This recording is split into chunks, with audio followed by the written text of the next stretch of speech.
Swim with the whale sharks?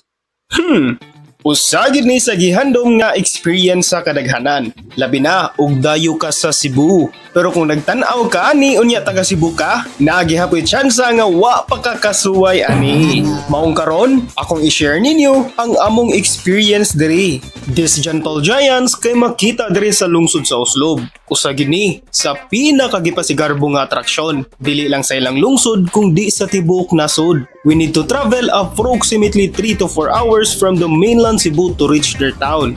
Available ready ay ang whale shark watching from 6 AM to 12 noon. So you need to be early gyud. Daghan gyud og tao diri per me. Bisan pa og weekdays. All the process here is mandated by the municipal tourism. Ug maayor sad gyud pag-organize.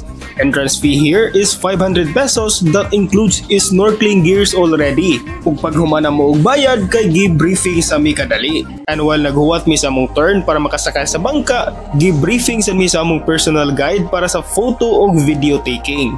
I'm the one to take you a picture one by one, each of you, and then this is not my first time to see these giants, pero maka-excite gihapon nga makita sila sa personal. Dool ra gyud kaayo ni sa baybayon. Sa inyong nakita, nakalinya ra gyud na ang mga bangka para mo-organize ang pagpuli-puli sa mga turista.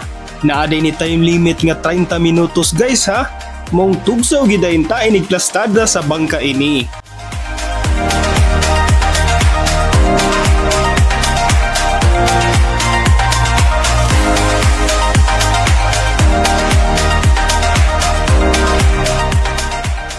Maka-amaze lang yun ba? Nga sa ilang kadako, wa pa gyud nahitabo nga nanghilabot ni sila. Maong gibantog gini sila nga the gentle giants. Unya sa gawas ani kay daghan rasad kayo og tinda-tinda. Sakto kaning fruit slices kay makagutom sigid nga maglangoy-langoy. Unya diri na lang ni kutob. This is Clyde, your Cebuano Wonder. Kita-kita na sad ta sa next vlog. Bye-bye!